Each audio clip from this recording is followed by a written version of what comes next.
Thank you for taking time out to be with us this evening, and welcome to Aditya Birla Mani Gurukul series. Good evening, everyone. My name is Shubha Chatterjee, and I'm a consulting editor at ETH, a Times Group initiative.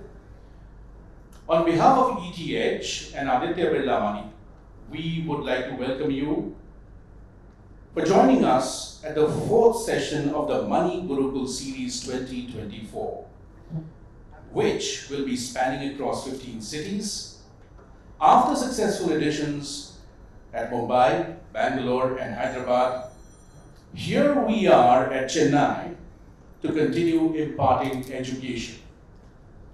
Hosted by ETH in association with Aditya Birla Capital, Mani Gurukul is in its 9th year and still aims at empowering investors to move in the right direction by investor education initiatives and seeks to equip participants from all walks of life, including working professionals, young adults, housewives, and retirees with the knowledge and tools to make informed financial decisions. These 15 sessions will feature industry experts discussing a wide range of topics, including basic investing principles, mutual funds, portfolio management, and risk management, to name a few.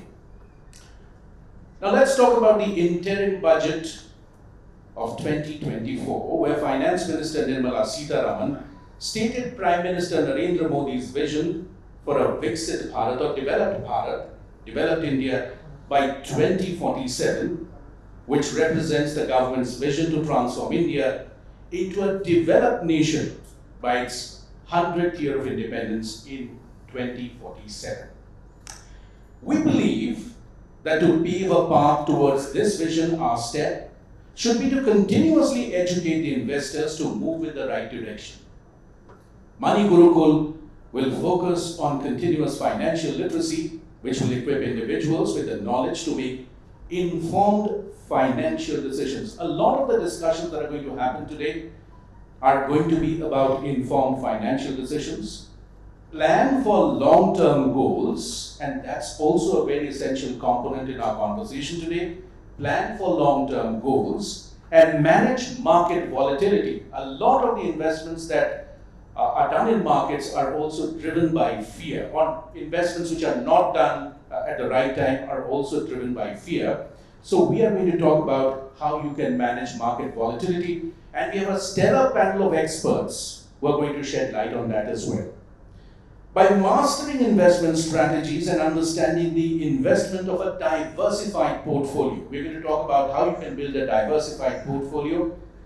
You can make smarter choices that will lead to financial success, which in turn will contribute to India's growth story. And in fact, it will contribute to your growth story as well. Let's open this series with our focus on Invest Smart, balancing markets, financial goals, and long-term success. After all, a Shikshit Niveshan, or an educated investor, will see the roadmap or will set the roadmap for a developed or Viksit Bharat. I would now like to request Mr. K.S. Rao to open today's session with a presentation on Shikshit Investor for Viksit Bharat. Mr. K.S. Rao, Executive Vice President and Head of Investor Education and Distribution Development at Aditya Birla Sun Life AMC Limited, with over 3 decades of experience in mutual fund industry. Under his leadership, ABS LMF has set the standard for excellence in the mutual fund industry, winning the Asia Asset Management's Best Fund House for Investor Education and the Best Fund House for Investor Education from Outlook Money. These are accolades that we should be proud of. Several times in a row, to name a few. So we have a very accomplished speaker who is going to open the proceedings today. Mr. Rao is passionate about advocating for financial literacy. He has spearheaded impactful initiatives like Nivesh Mahakumbh and the Investors Hangout, empowering millions of investors across India. Mr. Rao is an alumnus of IIM Calcutta, a certified executive coach, and holds multiple advanced degrees, including an MBA in finance and a postgraduate diploma in portfolio management and chartered wealth manager from AAFN. Ladies and gentlemen, please welcome Mr. K.S. Rao. A warm round of applause for him. Vanakkam. Vanakkam, Chennai. Vanakkam to all of you. Thanks, Mr. Subhash Chatterjee, for this to initiate the first session and all that wonderful remarks about developed India. And indeed, we are grateful. Today, incidentally, I come from Aditya Birla Sun Life Asset Management, and this hall is also Aditya. And there are two Adityas today here. It is Aditya is nothing but God, Sun, Sun God, and which gives the light to all of us. And with the AG now, it is over last 9 years we are part of this Mani Gurukul initiative, and this could be little over 100 plus programs over 9 years. It's, I think number we have not counted, but this series is the fourth one. I sincerely thank each one of you for taking time out, and it's a hot day, and it's a very sunny day. Maybe Sun God is aware there are two Adityas are meeting today, and he has given enough blessings of heart today. But in spite of that, you are here and you are investing your time, and it's our onus and responsibility to ensure we go back from this room not only with a cup of coffee, but enriching some parts of knowledge, or we know everything, but we have not acted. We can go back with action.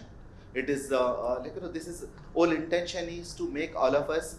Some of us invested, some of us not invested, some of us planning, some of us have not moved, some of us already made quite a good amount of money. Each of us are very different. That's the reason personal finance, there is always a person before the finance. My goals are different from your goal is different from your neighbor's goal.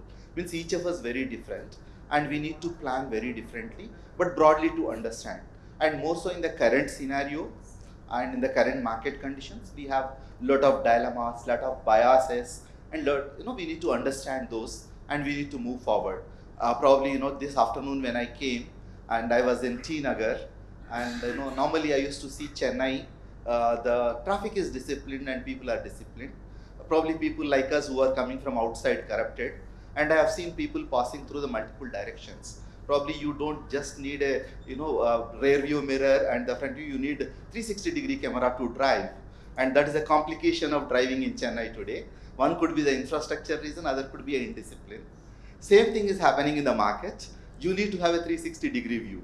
What is happening next? What happens? Like tomorrow, Fed, what they do will have an impact on us. How we can learn, and we have three musketeers. That kind of experience and expertise we get. Either it's Nagappan sir, Narayanan sir, or Ramki. Each of them will have lot of things to share, and not less. Mr. Subhash Chatterjee himself is a. When I asked him, he has come all the way from Himalayas to Chennai, and most of us would have read this book called The Monk Who Sold Ferrari. But he is the monk who is investing himself into the Himalayas. We can learn. I think today you have a lot to go back, and next 90 minutes or 120 minutes, depending on this, you get lot and all that you need to do. As he introduced, I'm also an executive coach at Aditya Birla Group, and one tool I always tell to my coaches, my mentees, wherever we go, whenever you are spending time, because today we are at the age and stage of life. We have a lot of information available, and what to carry, what not to carry is the most complicated one. Either we are preoccupied with our mobile, we are becoming immobile with mobiles, or we got addicted to the Netflix of the world, or whichever the way. We are not connected to ourselves, and that's a big challenge. What you can do is to make yourself next 90 minutes. You can just take one tool which I use. I call this tool called 3, 2, 1. The three things you learn in the session. Two things which is impacting you more important, and one you go back and act this weekend. And then you can make that your investment of 90 minutes coming here and 90 minutes of travel really makes it's an investment, otherwise spending. And today is a session of learning. In Tamil we say, right, there is a good saying. Why we need to learn, there is a good, it's called Karkai Nandri, Pichai Pudinam Karkai Nandri. We need to learn, and learning should be for lifelong. And this Mani Gurukul is a session. It's a very interesting day. I'll tell you how the name Mani and Gurukul has come. In Tamil Nadu, we won't hear much of Sanskritized and Hindi words in some pockets. And sometimes we also got, we have been taught in such a way, this is not alien to us. But it is not alien, whether we are a Dravidian or non-Dravidian, we all need to learn from it. There is something good in Arabic, something good in Spanish. When I eat Chinese noodles or I eat Japanese food, why not I learn something else from each language? And this Mani Gurukul is something to learn. Just to keep a context, I'll ensure 20 minutes, I think, just to create a context for you. We have adapted 1,000 schools in the country. We teach students, this is a program called My First Finance Lessons. This is for the school children. We do this program.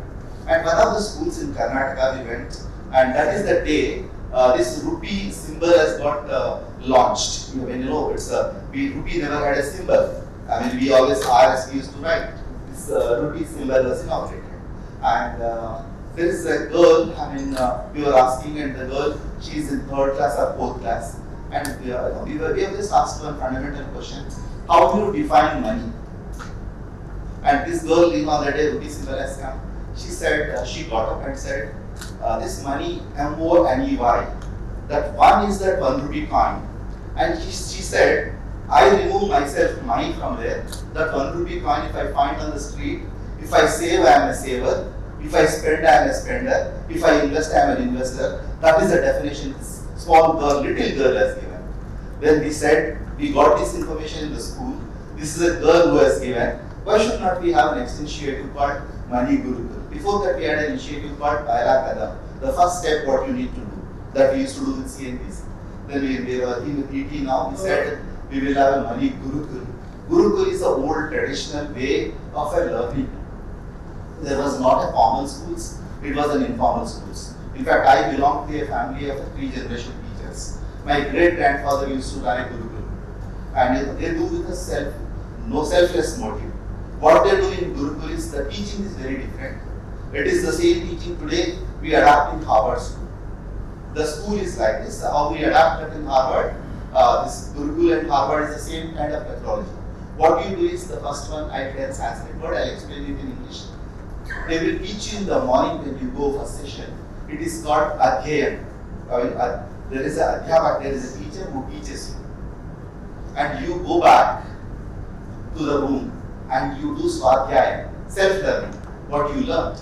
In Harvard you go, you get for morning, you get a case study. Then second half, you need to learn that case study, discuss among yourself. Then evening when you come back, you need to apply what you have learned, which is called Adhyayan, Swadhyaya, then Swalochana.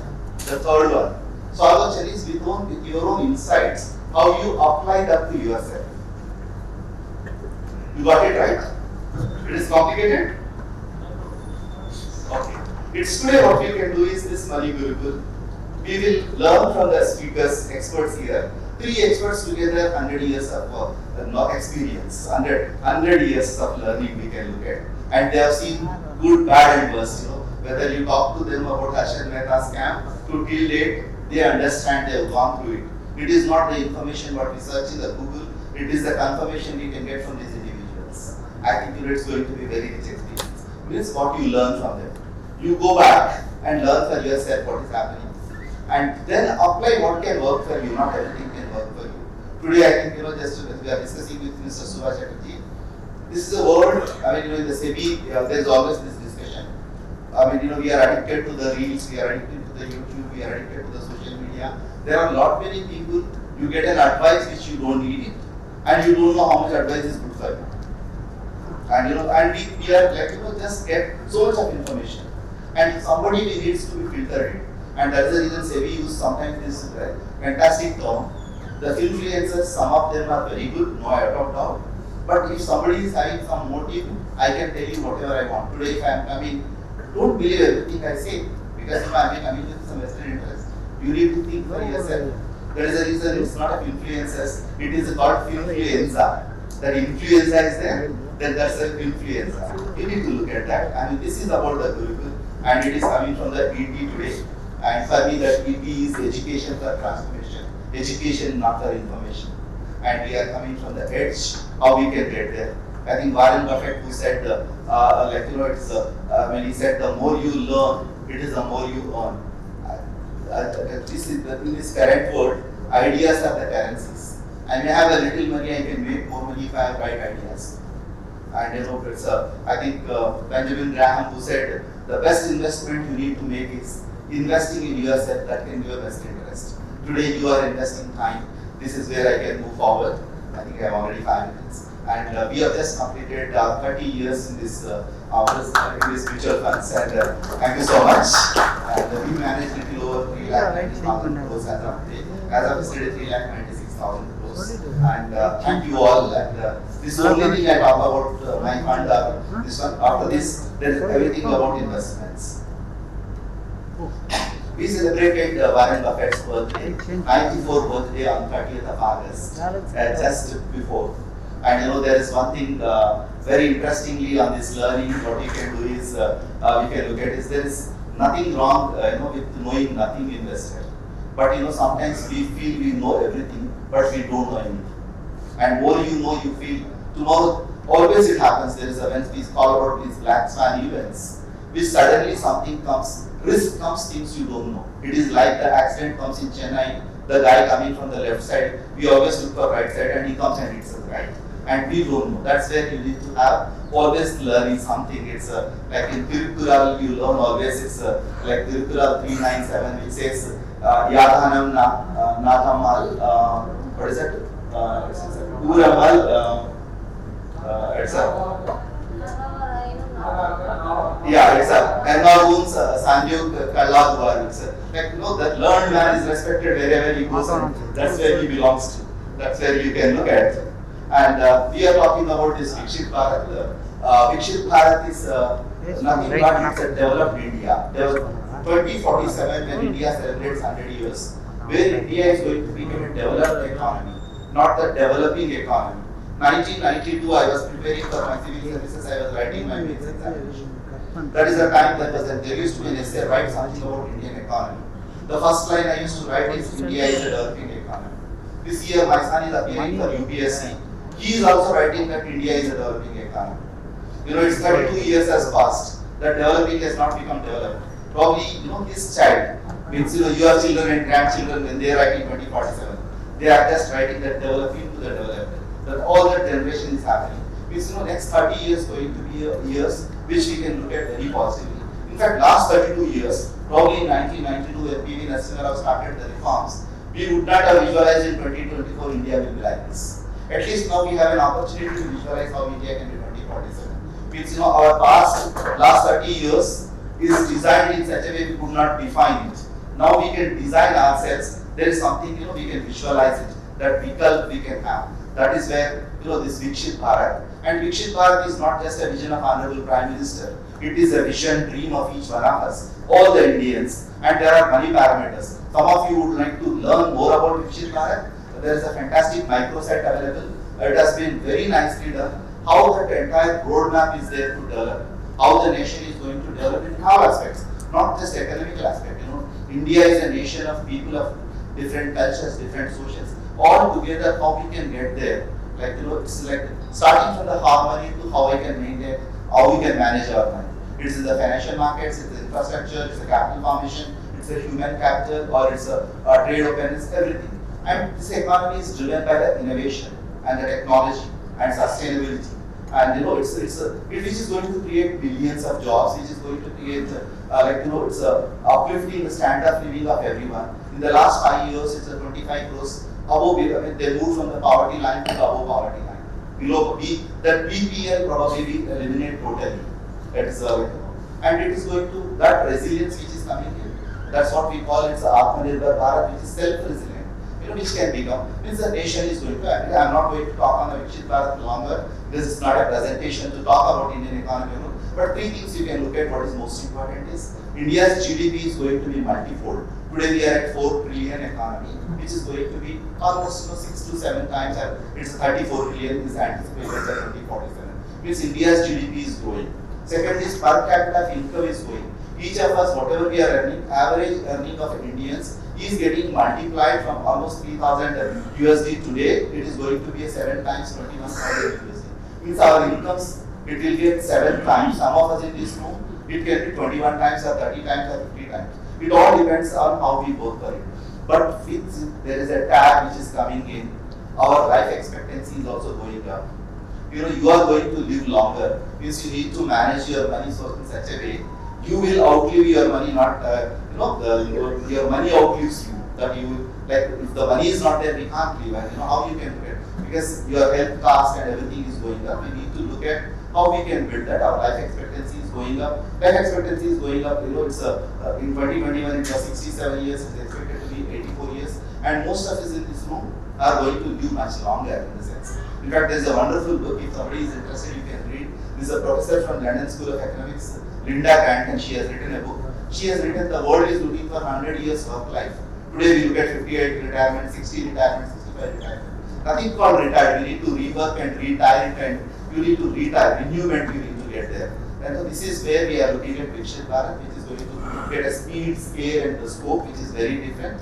And you need to work. And these are the numbers, statistics. Indian population. I think somewhere in 2047 we look at 165 crores of Indian population. Later, I think Indian population will come down. I think it's also anticipated by 2075 we will be at 150 crores of population.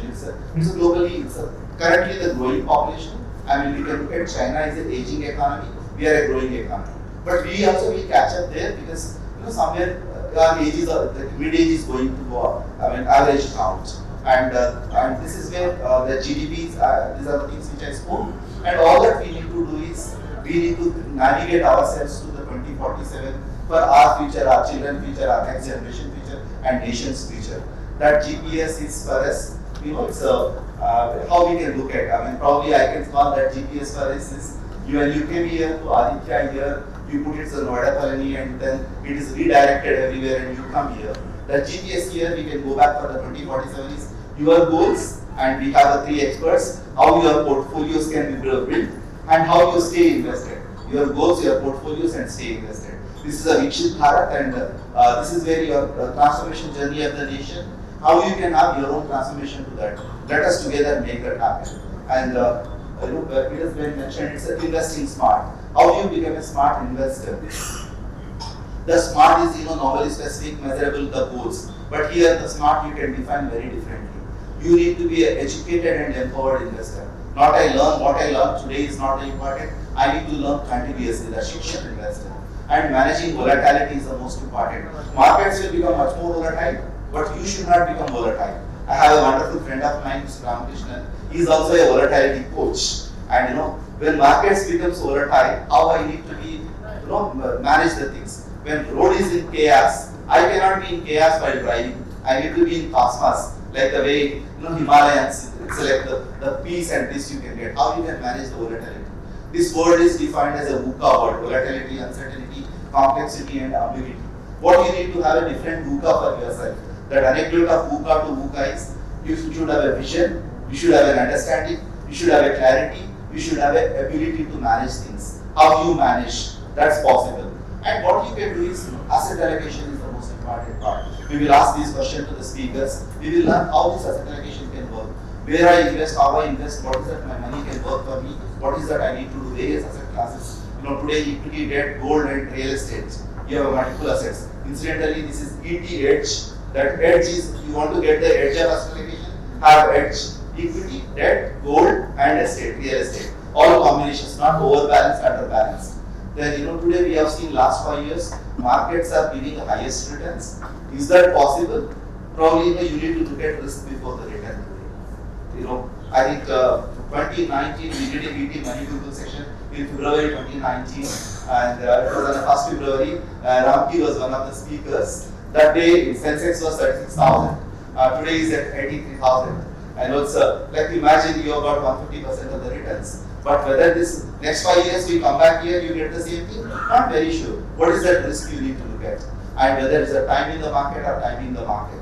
And how you need to become a smart investor is all that when you came here, how you put the GPS, you put your GPS what kind of goals you have, whether it's a retirement goal, child education goal, or like what are the other goals you have, and your goals in life, and what resources you have, how you can invest this, and you can accomplish your goals. That's where you need to look at the goals. And here is a small AV which is coming from SEBI.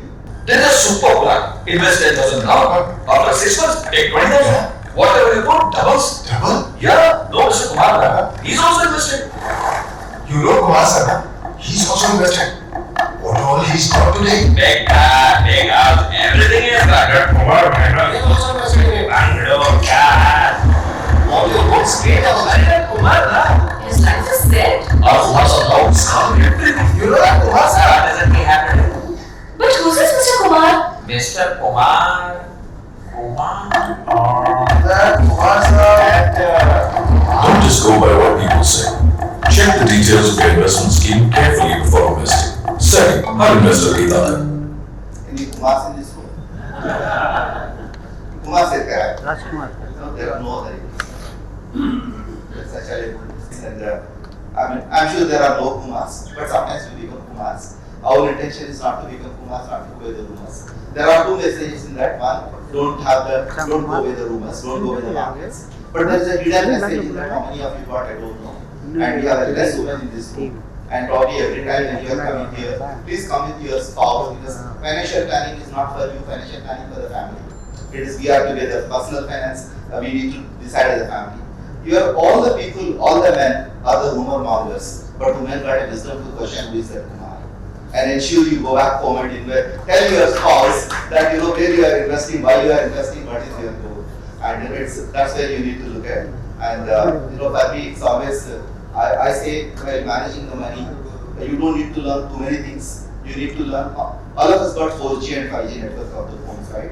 You need to have 4Gs to get your money get it. It is like Chanakya who says in Artha Shastra, he says, first you want to make money, you want to become rich, the first you need to get your money, you want to earn your money. It's like all of us to get to rich, first I need to get my human capital better. If I am an employee, I need to build my skills. If I am a business guy, I need to have a business skill. If I am an agriculture farmer, I need to put my investments on my agriculture so that my basic, my infrastructure, that investment G will grow, first G will go up, that is getting your money, earning your money. Whatever the money you are earning, that your capability have increased. Then the second G is you need to grow your money. This is where we can get to learn from the financial experts how you can multiply your money. Then multiplying is one part of it. Warren Buffett says always when you want to invest, there are two principles. Principle number one is never lose your money. Principle number two is never forget the principle number one. And then you need to guard your money, that protect your money. And the last fourth G is, and how many of you have written will here? Will writing. Will is what you call in Tamil, sir? Will. Okay. Will. How many of you have written? We all believe in Murugan here and Ganesha there. Every class you have a temple, we go to Allah, we go to church, and God is protecting and will you for longer. And WILL, wish I live longer, but unfortunately we can't. We will go away. All the money what you earn, you have to give back here. That is the fourth G is give. Give to the society, give to the community, give to the church, give to the child. You need to work. All this is the money in the 4G. And the fifth G you want to add, earn your money out of a grace and gratitude. Then that can make you too rich. And today we are going to discuss about your life goals and how it can be a financial goal, how you can create wealth, and how the mutual funds can work for you. And mutual funds is one way we can look at. And we spoke much about India's GDP. We speak about your GDP.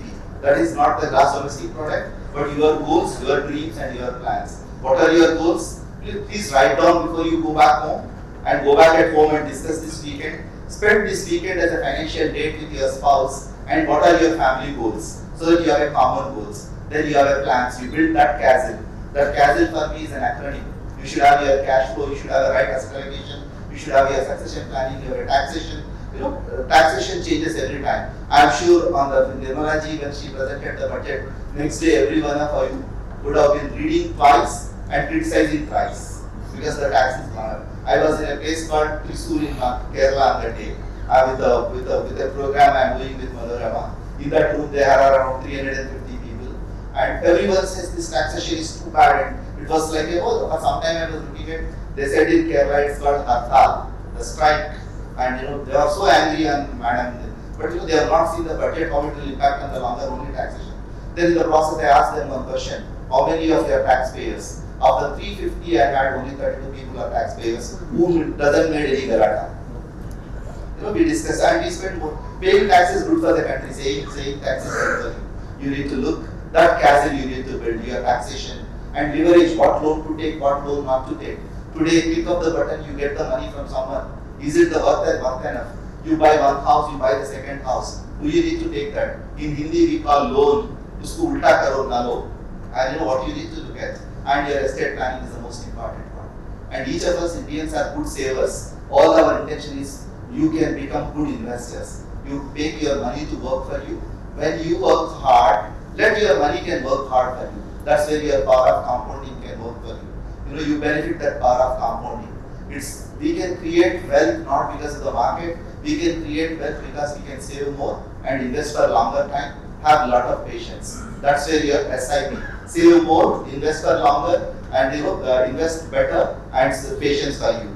And it's power. It's like it's all that what you need to do is how long you invest. We were just discussing about one fund house, one fund. Somebody is invested 10 rupees, he just given 400 times, 10 times. It's a huge money you can get. I was invited to one of the retirement functions in South Central Railway. One of the IRS officer who was retiring on the retired day. Railways got a habit to give the pension check on the last day of accumulation.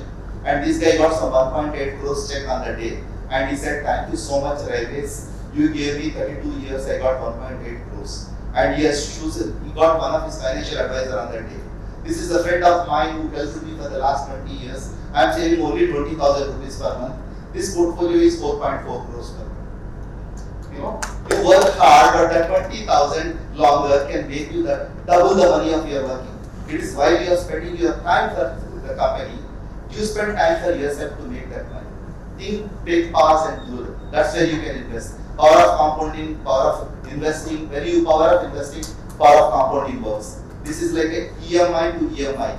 You have a choice to take loan and pay the equity monthly installment, equated monthly installment. You have a choice to create a wealth with equity monthly investing. Which one you choose, you can do that. You have various options to choose. You can invest in the stocks, you can invest in commodities, you can invest in the bonds, you can invest in the estates. And all these things you can invest through mutual funds. Even if you want to invest in gold, you can put it in a gold mutual fund. And you need to plan for your life, convert that life goals into financial goals, and end of it, we need to get that financial independence. That is the most important. When you get a financial independence, you no longer work for money and money works for you. You don't need to bother about money and you have a choice of living where you want to do. And mutual funds are the simple tools which can give you easiest way. Your Olas and Ubers of the world, it drives you to where you want to go, and which is at low cost and high immediate liquidity and high transparency, no headache. And that's the best way to invest for anyone to start. And why you need asset allocation is most important, because you are balancing your investments. And most of when markets are at peak, asset allocation is like a most important one. You are driving on a super highway at 200 kilometers. If you are not wearing the seat belts, if you are prone to the accident, then you are gone. You wear the seat belt, at least airbags will come out and you are safe. Asset allocation works like your airbags for you. Like there is a statistics I will tell you. I come from a city called Hyderabad. There is an outer ring road which is having 100 km speed. Suddenly they increase the maximum speed to 120 kilometers. Accidents are gone up by 250%. The 20 kilometers extra. Similarly, when markets are at 80,000 all-time high, accidents are prone to come, and you need to have that asset allocation. We will learn from them. And while you are investing in assets, there is assets which can grow in value, which can create a wealth, assets which can give you the income. How you balance is the most important part. And understand that always every asset class got a risk. And there is no investment without risk. Even if you are putting in a bank deposit, fixed deposit, it is having a risk. I have a friend of mine who stays in Australia. His father was a banker who is retired and staying in Pondicherry. He has retired from one of the nationalized banks, and he's very loving uncle for all of us. And I met him when he is retired. On that day, I was suggesting him you invest in the various funds. No, beta, I love only mutual funds. I love only bank, and I invest my entire money into my bank as a fixed deposit. He got some 1 crore 50 lakh rupees and he's invested in his bank as a fixed deposit. And 5 years back, I met him once again before COVID just to see him. I asked him, how are you, uncle? Everything is good, only one problem is there. What is that? I said, now interest rates have come down. My 1 crore 50 lakhs has come down to 1 crore 30 lakhs because I am dipping from the interest paying is not sufficient for me. I am dipping from my capital. You know, even investing in the deposit is a risky because inflation is away. That's where you need to look how you can trade it off. And you need to look that diversification can make your money to work for you as long as. And for that, what you need to do is simple thing: have your own goal. I'm sure each of you got your own financial goals, right? But I would like to ask second question: how many of you have written down in a piece of paper? Thank you so much. 1, 2, 3, and in the room of 200, 2, 3 of us. If you are not writing the goals, every day our goal will change and it will become a goal. Right? You need to go back and do that. I take an assurance from you. This weekend you are spending with the family and writing your financial goals and connecting a financial coach. And how much returns you need and what kind of risk you can expect. And there is a risk. And if we think equity mutual funds are very risky, I will tell electricity is also very risky. In this room we are using AC, we are using a power point, your light and there is a projector. And if you go and put your finger in the plug, then you get a shock. But if you use it rightly, it gives you everything. Equity is similar. Short term it looks risky, long term it can create a wealth for you. Every asset class, if you are holding a cash for the long term, it is risky. If you are not holding equity for the long term, it is risky. How you are balancing is the most important part. It is like, this is what Warren Buffett said. Today people who hold the cash equivalent feels comfortable, but the comfort will not give a long term comfort to you because inflation eats away and it depletes your life. And you have various funds to buy, how you need to get a clarity. Have your own goal, investing according to the goal, not according to the market. You have a short-term money for 1 year, you can go into the mutual funds of a liquid funds. If you are 1 to 3 years, it's a debt funds kind, and the long-term money into the equity. There is a mutual fund scheme for every need for every day. I had a boss called, my first boss called in the mutual funds 30 years back. His name was Mr. Kurian. He used to tell us during the classes, beta, there are mutual funds are not there for only 2 kinds of people. One who is not yet born, second is who is dead and gone. The rest of the people, mutual funds is there. You have a choice to invest, and keep things like don't be on the expenses, don't go by the quick profits, doubling the money. Just say no to such things, and don't fall victim to the influencers, don't fall victim to the cryptocurrencies. Just understand and be. It's not the timing the market, time in the market. Investing continuously is the way of life. And mutual funds, SIP, the simple way you can create a lot of wealth, because our behavior is that it needs to be automated. There is a wonderful book called Atomic Habits. You need to make it simple, make it visible, and which can happen the SIP way. If you are not having monthly income, then use the STP way. You can put the money into the liquid fund, getting into the equity. And when you need back the money, mutual funds give you SWV, systematic withdrawal plan. And it's like, in the long term, in the short run, markets look like a voting machine. In the long run, it's like a weighing machine. And of course, today, our food habits, even in the short run weighing machine, we look very heavy, right? Nevertheless, and predicting the market is very difficult, and there will be pundits. Similarly, you can't predict, but you need to prepare. And predicting rain does not count building the ark. You need to prepare for your future and understand your own behavior before understanding the markets. I think Benjamin Graham who said, investor himself is his own worst enemy. Like ensure that you think how you can think rightly.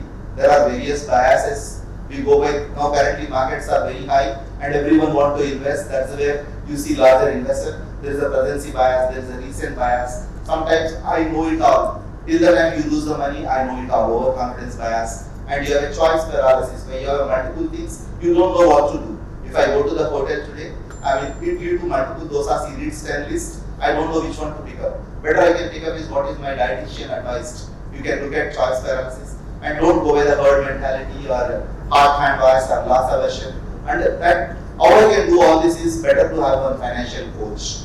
And expectations, we all want to go straight line. Like the traffic, I want to reach home safe, but there will be a slowdown, there will be something. If you have a coach, what happens is when you come here, you have put the GPS here. I started from this is the place Chetty Road to here. GPS was showing 30 minutes. Then we went someplace. Then after that, it has gone 45 minutes. It is rerouted. When some coach is there, He will ensure to take you there, but he gets you rerouted. Sometimes there will be delay, but he or she will ensure that you will achieve your goals. In reality, you can be ups and downs. And somebody invests in mutual funds, I always look at people, sir, after NAV both बढ़ गया, and they will come back every day and thinking your NAV has come down. I keep telling, don't look at NAV every day. There is 3 kinds of NAVs for you. The day you are investing in the fund, that is net asset value. The day you are achieving your goal, that is now available value. Between these two, it is a never available value. Just forget, you can't plant a seed and see that tree every day how it is growing. And look at what you can control, look at what you cannot control.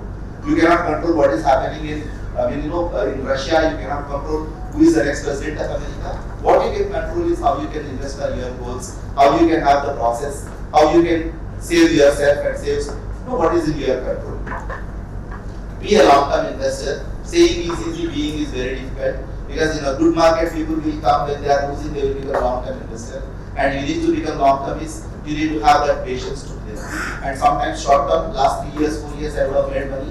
I consider myself lucky, but I need to have the skill.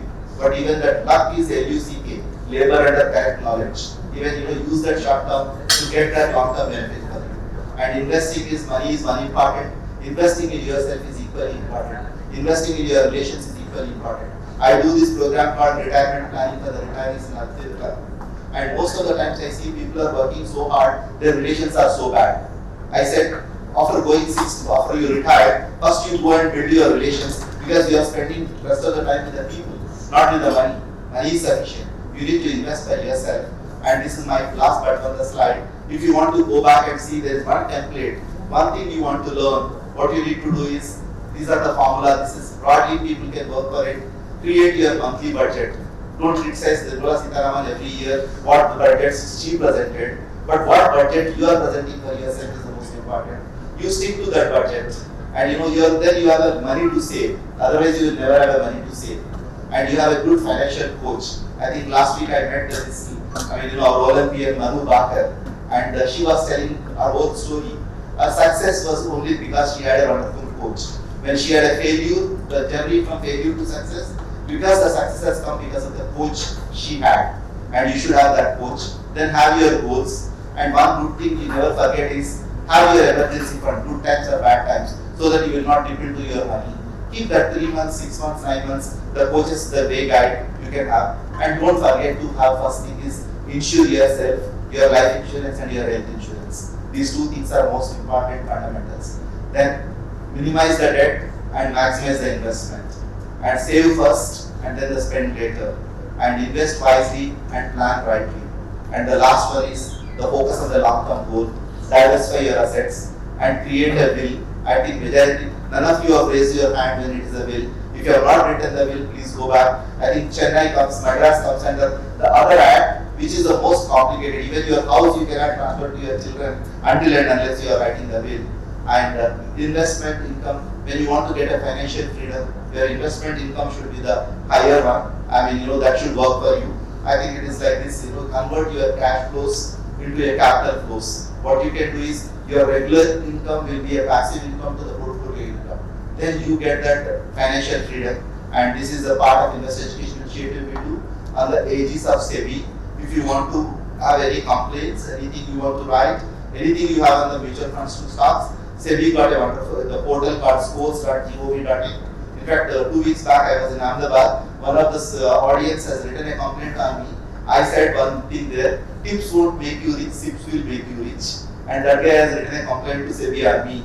I said, then when SEBI has asked me for it, I said, I didn't say that tips. The tips is targeted investment portfolios. You need to get there. And SEBI also created a good educational material, free of cost. You go and learn and you can take your children to learn. There is a lot of knowledge you can get there. There is an app which they created it. You can come to our website, there is a lot of material on education. You go to AMFI website, we have created a fantastic material there. You can get this certification, everything is free of cost. With this I will stop and I wish you all a wonderful wealth and great goals. And we will, I think I have superseded by another 5 minutes extra, 10 minutes extra, I am very sorry. And wishing you all the good luck. I would have taken more time to complete my presentation, but for your goals, don't take more time. Invest rightly. My assurance from you before I go out is, please take a promise that you go back home this weekend, you are discussing about your financial goals with your family. Then wishing you all a good luck. Thank you so much. Cloth will not cost income tax. I think it can be more. Thank you. Mr. Rao, you talked about retirement. And I can't see you retiring ever because you're such a fantastic storyteller that even after you retire, your stories will live on with you and you will educate a lot more people. Right, so I don't know whether you witnessed this or not. This podium was down for a few seconds, right? Where can misinformation lead you? Actually, he didn't want it down, but it went down and it had to be brought back. Similarly, an informed investor is an empowered investor. And Mr. Rao, I quite like the idea of swallow-chip, which is the idea of implementation, inspired action.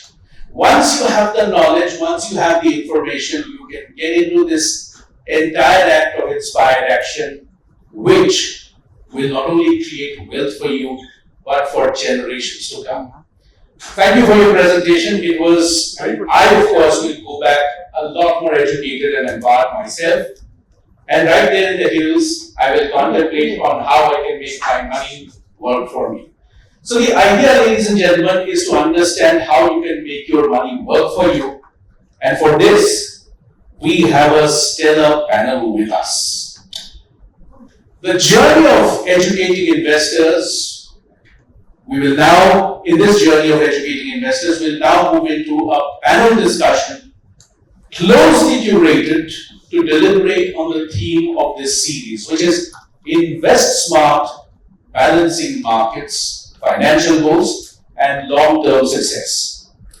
Discussing key topics like smart investing, budget implementation, budget implication on investing, balancing markets, personal finance strategies, retirement planning, which is very important. We are going to spend some time on this today. Estate planning, and Mr. Rao talked about a will, which is also very important. Risk tolerance, to name a few.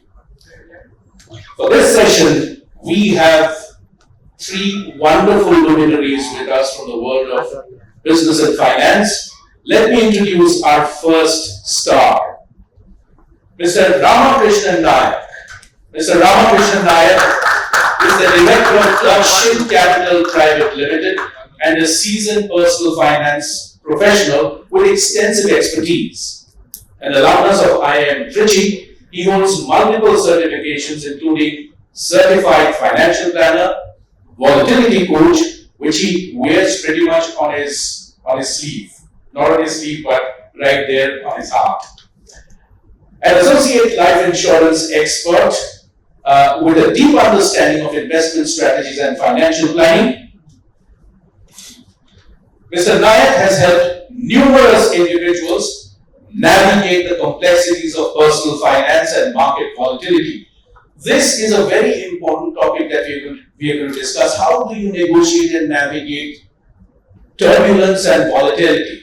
And this is something that's foremost on everybody's mind while investing. So we're going to spend a considerable amount of time discussing this. His passion for empowering people with financial knowledge makes him a highly sought after advisor in the field. Mr. Nayak, welcome.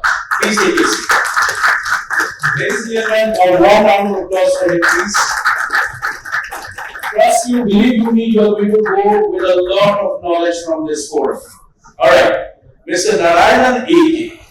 Mr. A.K. Narayanan is the founder of A.K. Narayanan Associates and a highly accomplished chartered accountant with over 3 decades of experience in the capital markets. He has previously served as the president of both the Tamil Nadu Investor Association and IFA Galaxy.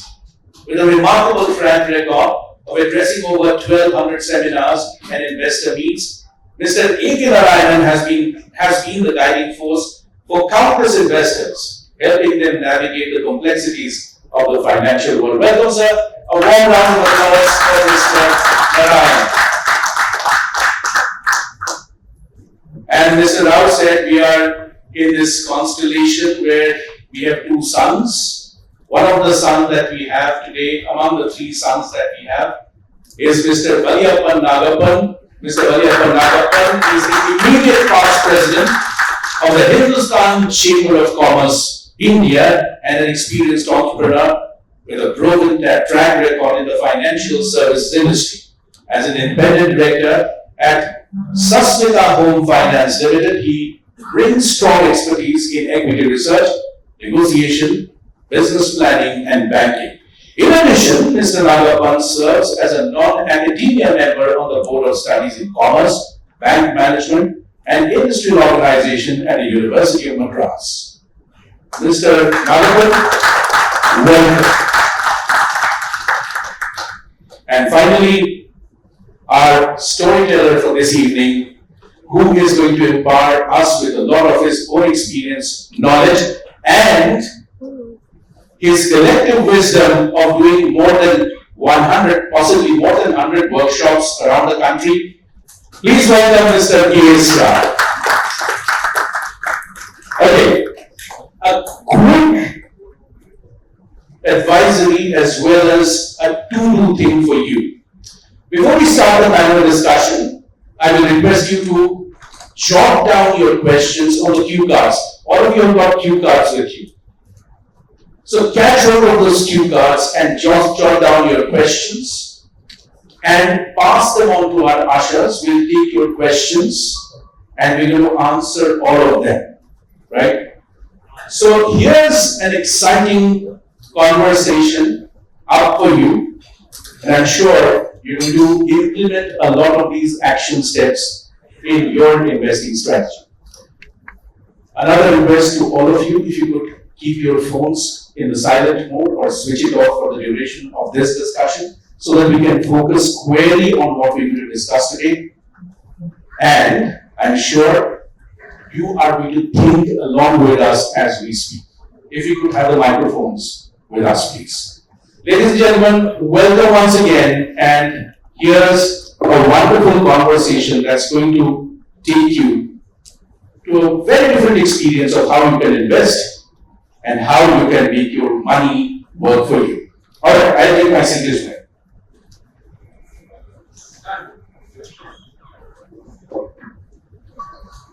Gentlemen, thank you very much. You look very different on the stage right now. And I see that there are 4 wise men with us. And we're going to get a lot of gifts as wisdom from them. Let me begin by asking you. We have a bull market, and this bull seems to be on a rampage. Never ending, not stopping at all. Does it look realistic for us to have this bull run forever? What does the future hold for us in this market? A quick 1 minute of reflection on this from all of you, and then I'll get into specific questions. Ms. Nagapan. Yeah, I think for a long period of time, the bull run is there to stay. It has been the last 3-4 decades. With intermittent corrections, it will keep on, it will continue to move forward. That's all I think. So Charles Dickens, the author, wrote in one of his books, A Tale of Two Cities, and the first line, the beginning was, it was the best of times, it was the worst of times. Are we seeing the best of times, sir? Really, first of all, thank you very much for inviting me to be here as part of this annual discussion. The bull run normally keeps coming and going, like what Mr. Nagapan was saying. But we cannot be fooled by, certain things, think that it's going to have a permanent run. It's never going to be permanent. Today, if you look at the stock market, gold market, or real estate, all runs out.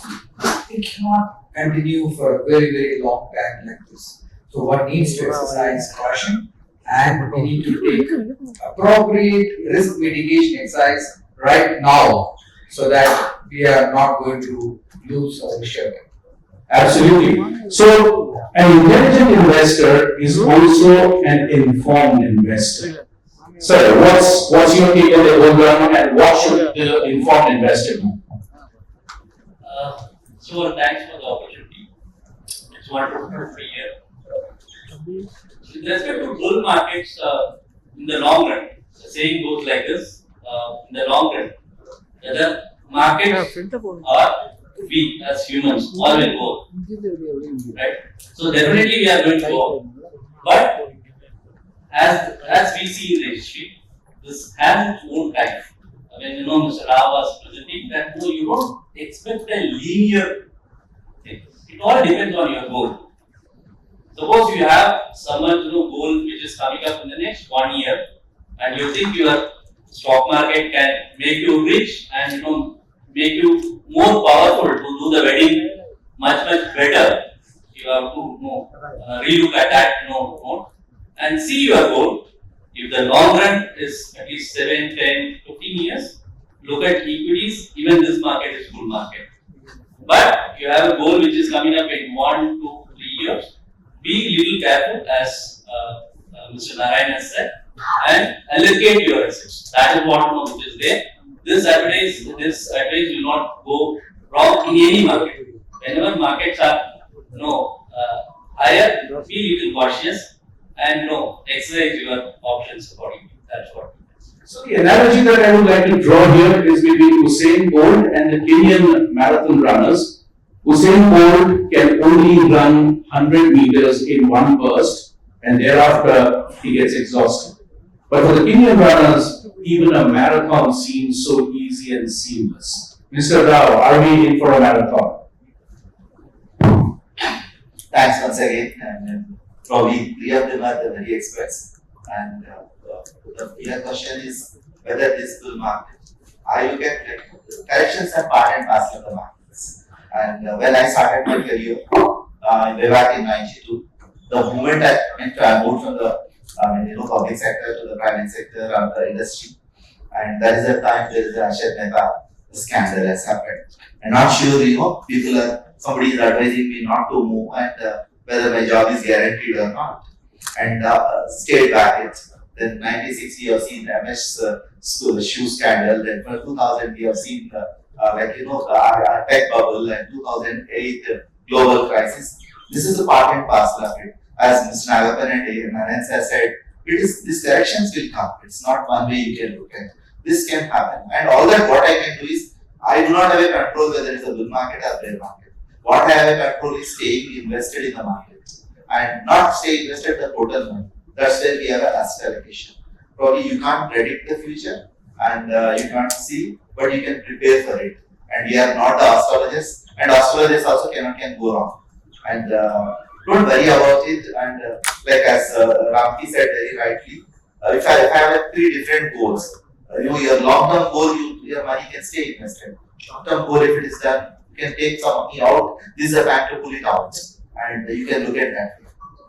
Right. So Warren Buffett in his biography writes that the relationship between money and an investor is that of a married couple. There will be tirades in between, there will be rancor, but the moment you think of divorcing, you are actually ending the relationship not to see each other's face. So stay there, stay put, make adjustments, and carry on. So that's the way to invest. Let me come to you, Mr. Nagapan. In your rich experience, how do you look at large caps, mid caps, and small caps? Which would be your darling? No, personally, what I do is different from what we can speak in a public forum like this. But for a small investor, it's always safer to stick to large cap. And depending upon the risk appetite, depending upon your timelines, depending upon your age, probably you can move on to mid cap or small cap. The problem with small cap is the liquidity angle. So you can enter easily, then getting out will become very difficult when the big bull tries to get out of it. You'll be competing with him, so it's very difficult. That's the only problem. Otherwise, I'm not against small cap or mid cap. I'm not in favor of anyone, but because there are opportunities there in small cap, there are opportunities in mid cap, there are opportunities in large cap. So there are opportunities everywhere. And different timelines, different stocks have gone up, different set of stocks have gone up. And even SME provides quite a lot of opportunity. But one has to be careful. For example, today, one particular SME is supposed to be listed in BSE. Now, BSE tweets morning saying that is not going to be listed. And, that issue was oversubscribed more than 300 times.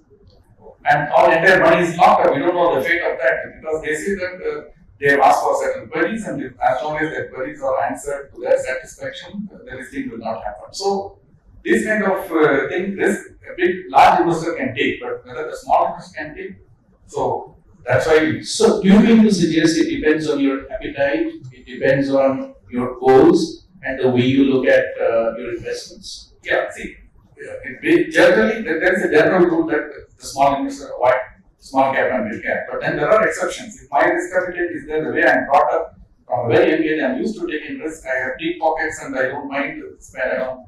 And my timelines are longer, and I can keep investing in mid cap or small cap after proper analysis.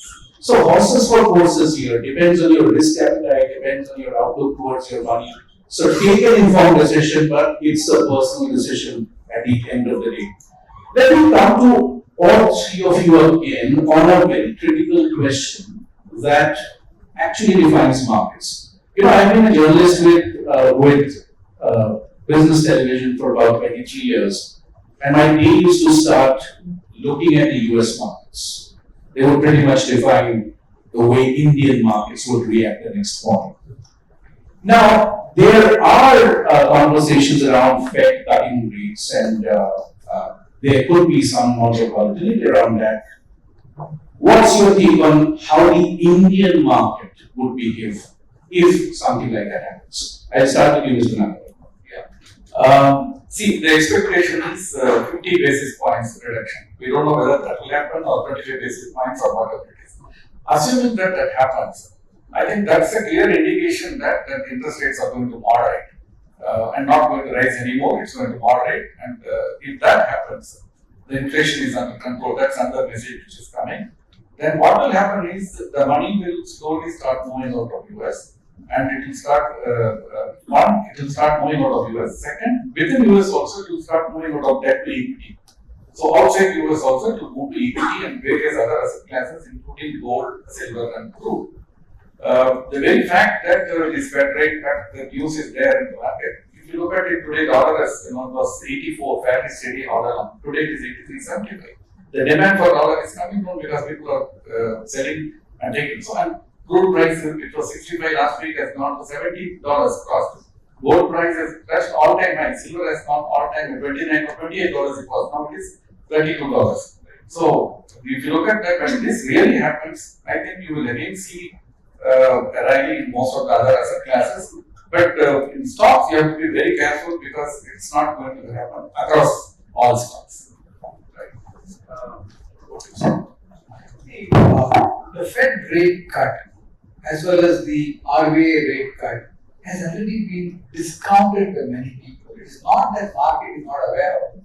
If you are saying 82,000 or 83,000 rupees assets today, it is also discounted many things, including the Fed rate cut, which is going to come in maybe in September, November, December, whatever it may be. Maybe there can be a slight jump tomorrow morning in case there is a 50 basis point cut. But it may not continue for a long time like that. There can be selling, people waiting to sell the shares. Another thing, what I have noticed is the last time when the rate cut started, the market did not do very well. Let us understand that very well. When the rate cut started, the markets did not give the desired returns to the people. So we need to look at that also.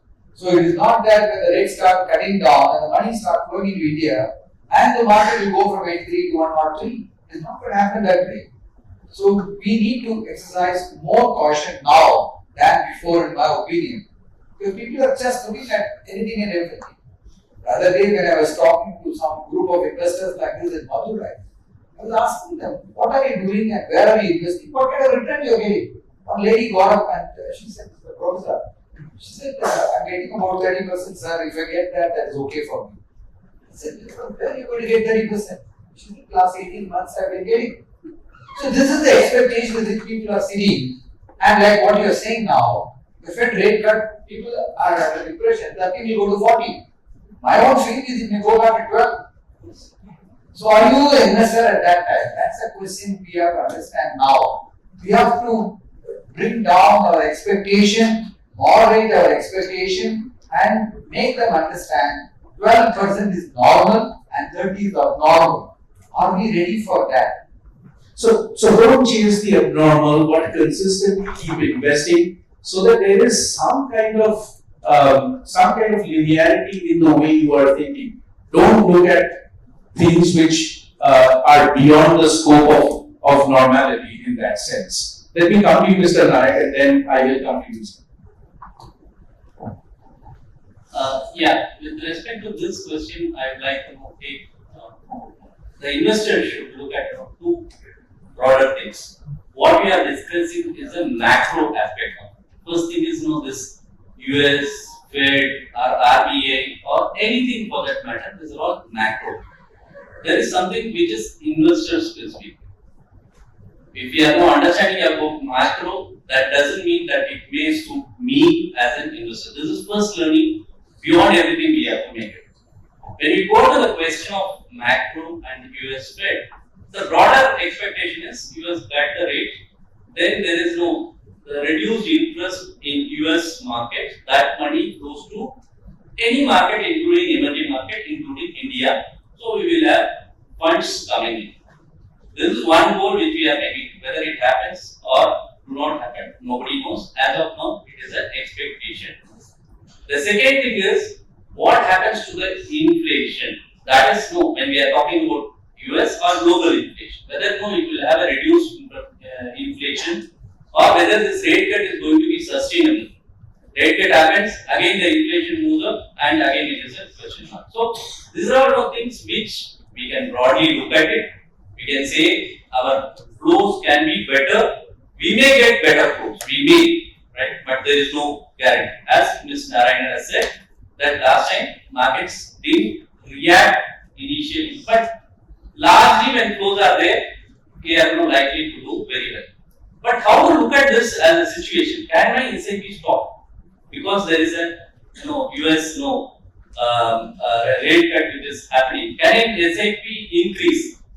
My SIP stopping or my SIP increasing is based on my own personal thing. There is no global situation which has to come in and it has to decide this thing. The second thing I will say is, as investors, repeatedly, we control only three decisions. We control only three decisions. He has rightly put that in his slide. Where to invest, how much to invest, and how to invest. Where, how much, and how. These are the only three decisions. Any asset class, these are the only three decisions which we control. Returns we don't control. Macros we don't control. We have to repeatedly re-emphasize this every morning and take investigation. That is what means. I just wanted to add. It also depends upon what other central banks do. Last week, ECB has reduced the interest rate by 25 basis points, and this is the second time they are reducing in the current year, and they will reduce further also in the next quarter. And what RBI is going to do, and that also we have to wait and watch. So, it is not only Fed rate cut, it also depends upon what other central banks are also doing. That also will dictate what is going to happen. So it's more or less a combination of factors that will define how we react and how the markets react. It's not only Fed rate cuts which are going to define how the markets are going to react. Let me come to you, Mr. Ra. Whether a bear market or a bull market, SIPs have emerged as a very valuable option for savvy investors. How are SIPs or how can SIPs drive long-term investment for the investor? I think, for me, that SIP is stay invested perpetually. SIP. Stay invested perpetually. I don't bother whether Fed is going to change the rate cuts or what is going to happen tomorrow. Doesn't bother. It seems you're in a very happy space. Perpetually invested. Just stay invested perpetually because that's a way of life, right? It's when you start investing some point, according to your goals. And I also invest SIP for me. SIP in SIP will come. How it is like, that SIP, my yearly investments, anything, even my insurance premium I have to pay for 1 year, I invest that as an SIP, that component. If I have to pay 1 lakh rupees insurance, my 10,000 SIP runs in liquid fund, savings in the savings fund. And I have a financial advisor who guides me for all my financial goals. That is I part, investing in for my investment goals. Or it will go to the balance asset fund, MAF, and equity assets, multiple funds, multiple SIPs. Then the last one, COVID has taught all of us. We are not only living for us. If I have to be healthy, my neighbor also need to be healthy. And we are 10-15% of the population who are reasonably good. 90% of the population, we are going to go and support them. Then philanthropy should become part of our life. And that last, I also do an SIP for long term. That will not stop whether Fed is going to change the rate or no. If I need to give it to something, I need to give it. I do these sessions called My First Paycheck in 39 universities. And there, most of the times the person who introduces us to the students is a placement officer. She or he comes as all my boys and girls are placed at 10 lakhs, 15 lakhs CTC. And then I ask these boys and girls a question, what is that CTC means for you? Then they said CTC is cost to the company. Then I says, I come from a company, cost is always comes on the liability side of the balance sheet. Then if it is standing on the liability, you are a liability to me. Why I need to hire you? Then they come back and say, no, I contribute to the company, then salary is coming to me. Then define that CTC is not cost to the company, contribution to the company. The first thing I tell them. Second part I tell them is, you are one of those very few people who are into the employment, who are into a management school, but many people you need to go and contribute to the people. That is CTC for you is contribution to the community. Part of the money you can give to the community. Probably you don't feel like giving that 2%, 3%. You can create one SIP, that T philanthropy part, then contribution to the community, contribution to the church. You can do that. Last but not the least, when we say Vikshit Bharat, India is growing, probably our responsibility is also contribution to the country. How you need to do. By investing on something, you are contributing to the country. Because I think TD Krishnamacharya, this mutual fund industry we talk about today, we have 3 lakh crores and which is going to be 3 lakh crores soon. And TD Krishnamacharya in 1963 was a finance minister when this UTI is started, UTI Act. He said in the parliament that it's like, by creating a mutual fund, he said we are giving the benefit of capital market to the common man. Probably by staying instead, you are giving the capital to the country, capital to the industry, then that is making the nation to grow. My intention is whether Fed rate is changing or climate is changing, stay invested permanently, stay invested according to the goal, SIP grow. Brilliant report. So, there are two eras that we live in.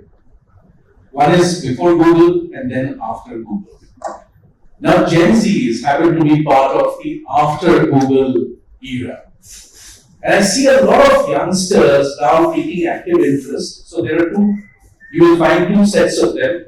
One who really don't care about it. They feel today is another day, tomorrow will be another, so let me live my life the way I want. The other set is very well informed. Mr. Naik, let me come to you. In terms of how they see their future, and in terms of how they could see a long-term future with financial planning, how do you talk to Gen Zs now? See, as you have rightly said, they are very interesting set. Generally, there is a perception that they are not savers or investors, and they spend a lot. But there are always exceptions to it. And I see a lot of youngsters. They are not into permanent job. Many of them, I personally know many of them. They are into gig jobs. Means they are there. They are very good investors. They understand their finances well. What we speak to them is in terms of simple finance. First thing is earn, then save or invest a perpetual thing, and have a goal to it, and just look at that thing. What is relevant is these youngsters, when we are talking about age 50, 60, they are not interested. Interest comes in when we are talking about fire. Fire is a major concept. Financial independence, retire early, right?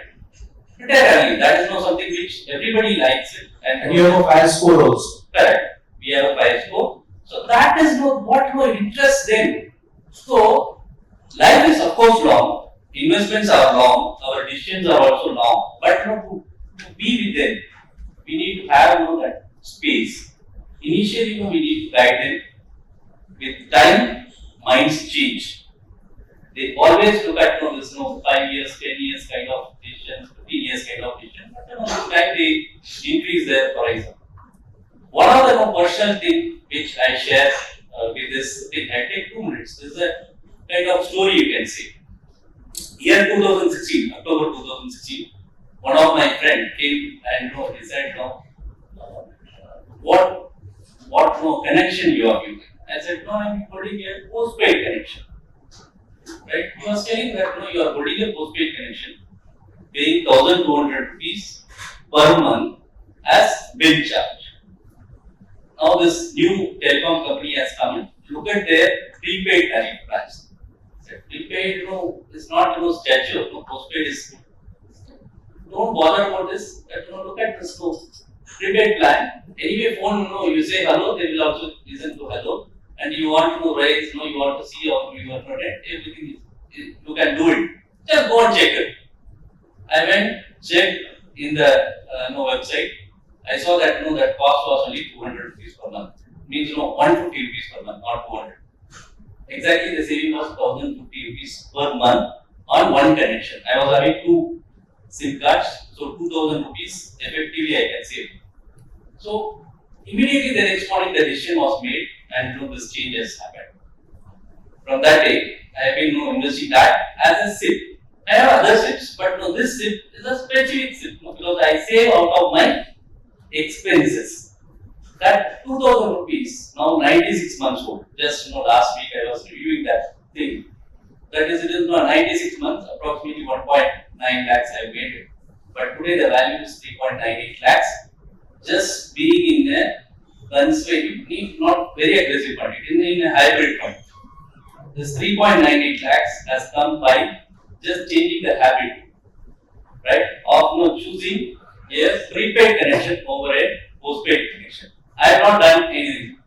This kind of things, when we speak to the youngsters, they are not very much attached to it, and we say them learn the art of things, because anything which we have to make it that thing, the learning is much better, and use the technology. Of course, they are good technology users, but we teach them little more extra that this is how you can plan for your finances, and they are all very smart. They will make a better India. I am 100% sure we have a lot of confidence on this Gen Z as an investor community. They will be doing very well for the country also. Rightly. We said we are in the best of times and there are opportunities galore. There is, of course, this generation of ours which was always told you should save. Now I see a lot of youngsters talking about investments, not saving. Now that is a huge movement in terms of the thought process. By the way, ladies and gentlemen, I was reading a very interesting book. He mentioned about this book called Atomic Habits. You must pick a copy of that book. It says that it takes 60 days for you to transform a behavior into a good habit. Now think of investing as well. You can transform your thoughts just by making some small adjustments that you said and make it a good habit. Let me come to you, Mr. Narayan. Did you have a point to make, sir? Please, I'll come to it. Please. Gen Z, I got a very different experience with most of them. We, our children, are not evolved. Most of, as a parents, thinks, I am very disciplined. My son, my daughter is not disciplined. But when I go and meet them in these colleges, I work with 39 universities today, and I go to these colleges and spend a lot of time.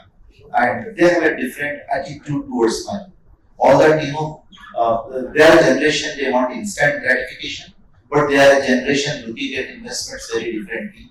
All that what we need to do is our communication, as you put it rightly, you need to change. In fact, I will tell you one small story, which is real story which has happened. This is a final year graduate program which I do. One of the universities made it compulsory. All the people who are getting campus placements have to undergo this financial literacy program. And one of the child who has attended is a dean's daughter. She is in her 10 plus, 2 plus So she's not in the final. She's a third year student. It's a 4 years program. And then when she attended this program, she said, "This year is going to be my mother's birthday, 50th birthday. I want to give a gift to us. And then shall I convert into SIP?" And she started one SIP on the liquid fund to give some money to the mother. Then father was telling me, this girl, every 2 years she want to upgrade her phone and she asked for the extra money. And we were in a cup of coffee at his dean's cabin. And he said, "Okay sir, what you can do this time is," the phone was costing from 30 to 40,000 rupees. And he said, "Every month you can do an SIP to her. We will call this as a mobile replacement fund, MRF." And next year I went there. This girl got 50,000 rupees, which she gifted to mother as a SIP money, which she saved from pocket first. Second part, I asked her, "Have you bought the new mobile? What is your current value looking at?" She said, "Now that has become 42,000 rupees. I am not going to replace my mobile because this is my money, not my father's spending." All that you need to teach their children is how they can take that ownership. First part. Second part, when the children are very young, it is our responsibility when we are taking them to the supermarket, take them to the financial institution, a bank or mutual fund or someplace. Third, on their first birthday, if you start gifting an SIP to them, every birthday they will come and once they learn to speak the language, beta or beti, this is your money, you need to come back, mutual fund guy will send to 15th. On 15th if it is our birthday, 15th I will get a reminder I need to put my money in the bank. She will come and tell you, "Papa, that reminder will come from X mutual fund. Why don't you, have you put that money?" Then child will get that habit of saving. Then once child is coming to some second or third class, they will see units. Then they will come back, last time 100 units, this time 80 units, why you deposited less? Then you can teach them about net asset value, how it works. As they go to 4th and 5th class, how these units are calculated, how the portfolio is created. I gave 5 examples of Warren Buffett. But you can create an example of your child become Warren Buffett of tomorrow with a small change. That's where your attitudinal change can happen. Absolutely. It's often said that a tiger doesn't hunt out of instinct. A tiger hunts when it tastes blood. I think young people, if they taste blood in what you say, their habits can change radically. That also brings me to a very clear definition of the retail investor, Mr. Narayan. What does the retail investor really mean to you? What do they do? How does a retail investor look like? Retail investors, as per SEBI definition, is all those who invest up to 2 lakhs of rupees in an IPO are considered to be retail investor. This is a SEBI definition. But what they are doing right now is they indulge in buying some shares, they open a demat account, they also put some small money in SIP like what Mr. Rao was saying. They are interested into equity for 2 reasons. They think they can become rich quickly. This is the mindset of the retail investor because of the bull market, especially after COVID. I'm seeing a lot of difference in the young minds think that the equity market can give them a lift. They can buy whatever they want, they can travel wherever they want, and they can, enhance their stature just like that. I was very surprised the other day when I was attending a conference when a senior fund manager was telling me. He met a hospital owner. That man was saying that I may abandon this hospital itself because I'm making more money in share market today. So I don't want to continue this hospital. He's a senior physician running a hospital. It's a life case. I'm not telling you a story. So this is the type of things happening now.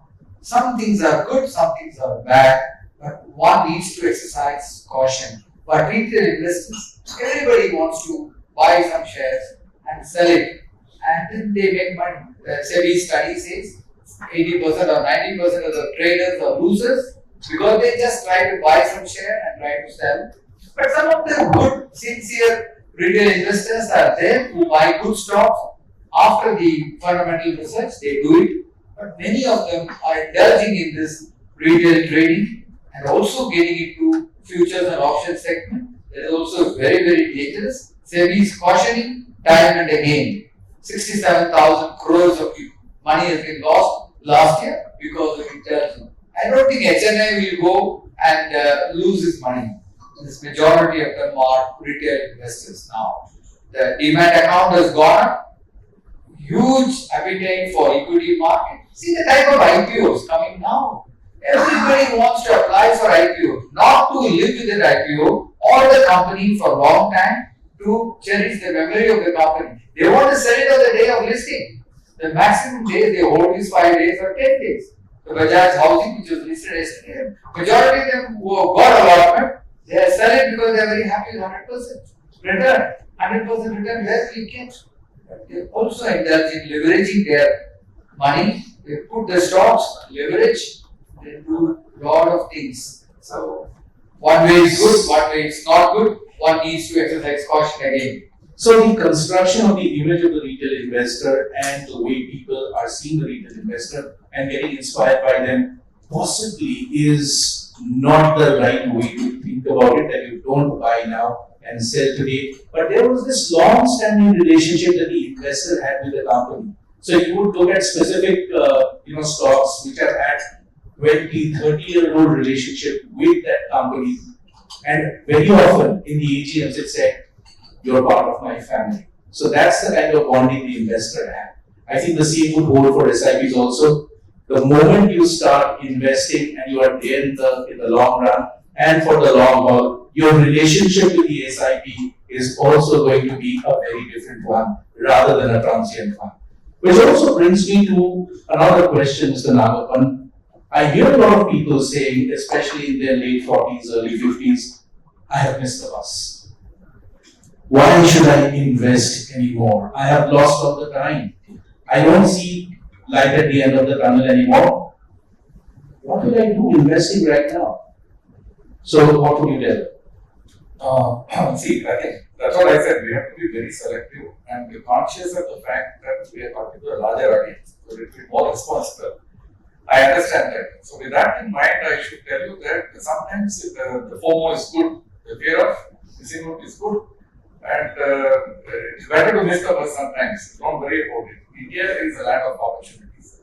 We do get plenty of opportunities again and again. Once in 2 years, once in 4 years, once in 8 years, we keep getting such opportunities. Last time we have missed does not mean that we should jump in a little late. We can wait. There are more opportunities to come in. The problem with the investor is that we are not mature enough to grab those opportunities. For example, in the recent past, I can start talking from 1988, but let me not go back in that time. But in the recent past, COVID, 2020, March, and what people thought that, let COVID come. But then people are moving away from the market. If at all some investment could have happened, it could have happened only in equity because that was the only asset class which they were able to liquidate. Next 3 months, all the registrar offices are closed. You cannot sell your real estate. You cannot sell your apartment. You cannot sell your flat or anything real estate. You cannot go and sell your gold. You can sold your stock and got your money back. And so stocks are the only thing which proved, but everybody is scared about it. The world is going to end. What is the point whether you have gold or real estate or stocks? Doesn't make any difference. 2016, demonetization. That gave a very good opportunity to invest for 2 months together, November and December. But we mixed up politics with the investment. Politics is separate. You won't vote if you don't like that policy. But then there is an investment opportunity that is given to you. And you should have grabbed it. Where will you get a public sector bank which is trading at 4 times now at 1/4 of this price in 2020? We got it. There are many such things I can quote such examples. So there are plenty of opportunities. There is no need to fear that you have missed out. This is number one. Number two, to avoid that only we have a better vehicle, a non-judgmental vehicle like index-based mutual funds. You go for SIP to mutual funds, whether it is a balanced advantage fund or asset allocation fund which invests in all the 3 or 4 asset classes, and you invest in SIP. So you control one, the flow of the funds, the control also exposure to various asset classes, and you benefit from the cycle of each and every asset class. So that's the ideal way to do. Step by step, slowly invest in all asset classes through mutual funds, but avoid the fear of missing. Right, so it's never too late. The part of India that I come from, the sun is bright and spotless, and we say in that part of the country, whenever you wake up, it's morning. So it's never too late for you. Whenever you wake up, it's morning. Mr. Rao, let me come to you for a very specific question. Talking about diversification, it is said that you should not put all your eggs in the same basket. How important is diversification of your portfolio? Yeah, diversification plays a very vital role. I mean, one thing is like all questions which you are asking is whether bull market will last, what will happen tomorrow. When I don't know what is going to happen, I can invest in multiple asset classes. That could be a first diversification. That can help me to minimize the risk. Second part, when I'm investing in the mutual funds, the diversification has already happened. For example, if you are investing in balanced advantage fund, you have two asset classes, the equity and debt. Within the equity, I invest 30 or 40 scripts. Then you have a diversification. Within the debt, I have 25 to 30 instruments. Then the diversification happens. Then you are safeguarded some extent when things are getting onto the worst stage. You are protected that way.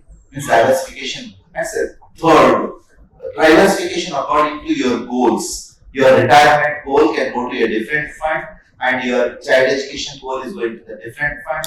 Your travel for 3 years going to the different fund. Your buying the vehicle going to the different fund. Means different asset classes you have diversified. Means everything is insulating to you to ensure during the rough times you should not lose. Of course, this will come with a tag. I mean, when the market continuously bull, probably somebody said 36% return on satisfied. You may be getting 24% return because you are optimizing your optimizing your risk and optimizing your returns also. You need to look at. But diversification always helps. It is just a protecting yourself and invest according to your goals, investing according to the time horizon, and diversify according. And mutual funds, I always call this mutual funds are your mutual friends to accomplish each of your goal, and it will give auto diversification for you. If you don't know anything, there are two funds: multi-asset fund MAF, and there is a balanced advantage fund BAF. MAF and MAF can make you wherever you want to go. Probably only GPS will alert you. Sometimes little delay,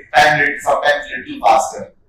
And when in doubt, ask. Ask a coach. Ask a coach and act accordingly. In fact, I would like to tell I had one of my professors, and he was talking about asset allocation to us. Jokingly, he used to tell, if I am not doing asset allocation, you are an ass at every location.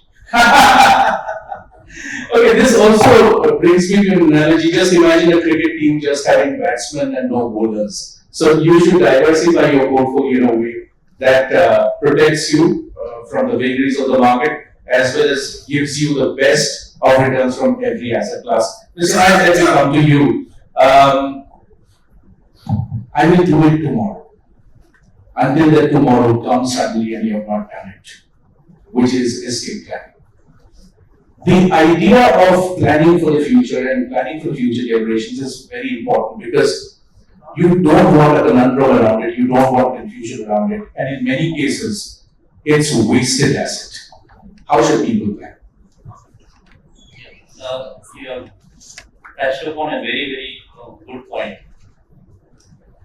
Estate planning, as we all, as a society, I don't know, we take it very, very serious. One, it gives us a choice how our money is utilized after us. That is one important thing. But beyond this, we need to look at some important things. About 15 years back, I was knowing an investor, very good friend. One day he's no more, met with an accident, he's no longer there. His family, only one daughter and a wife, they were in the process of getting the proceeds, investment proceeds. Suddenly there is a case on that family. A woman from nowhere comes and claims, I am this person's second wife. This is a real instance. I am this person's second wife, and I should be legally entitled to get some assets on this. I know that person very well. He's such a pious person, gentleman, very nice person. But this family has to go through all the pains. It took 12 long years to prove the person had only one wife and one child. There are so many litigations, so many things, the pain the family has to go through. Really, it was a painful thing because they could not able to use much of the assets and they have to struggle, they have to fight the case, they have to win the case. We don't know things like Till the time there's a litigation, you can't touch the asset at all. some of the things, some they can take it, but no, some of the assets, they cannot touch it. It's a very difficult thing. All it takes is no, bill need not be registered. Bill can be written in a small piece of paper, right? All we have to say is no, with my consciousness, I am writing this will. These are my assets. These are my family members, and this asset should go to this person. X, Y, X. Simple thing, but we don't take pain in writing that thing. It is one stamp paper or one plain paper. Even that is enough. But with real sense, the person can write it. What is more important is we as a society, we don't even care about combinations. Right? Now mutual funds are made that mandatory, that's why we are getting so many calls. But we are not a society who are carried about combination. We don't disclose even our personal finances with our family. The unclaimed funds in EPFO today, can anybody guess it? 2,000 crores. Any other guess? Yeah, the last number was about 55,000 crores. That is what I said. EPFO. Simple thing. You put your day in, day out. You sweat it out. You say something. You don't tell anybody. You don't claim. LIC unclaimed funds last I read was some 22,000 crores. We are in a society. Believe me, your money is for some purpose. We step out of the house for some purpose. That is to create something for us and for our family. If that is not basically taken care, then the purpose of earning is nothing actually. So we need to earn as well as we have to have a protection mechanism to protect that money for our beloved ones. That's why will or estate planning is very, very important. If not that, he was asking that question, how many of you have read it?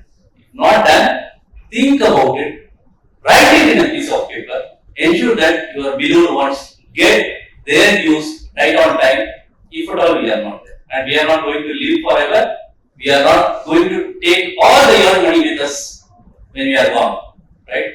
This is what my submission. Absolutely, yes, sir.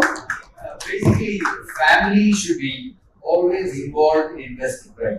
I always insist the family come together, then they know where they're investing money. Majority of the cases, like what Matt was saying, is because they don't even know their husband is passed away, where he has invested, nobody knows. They'll just come and show some investment is there. I think Sir and Birla will say which scheme, when they invested, whose name they invested, nothing is clear.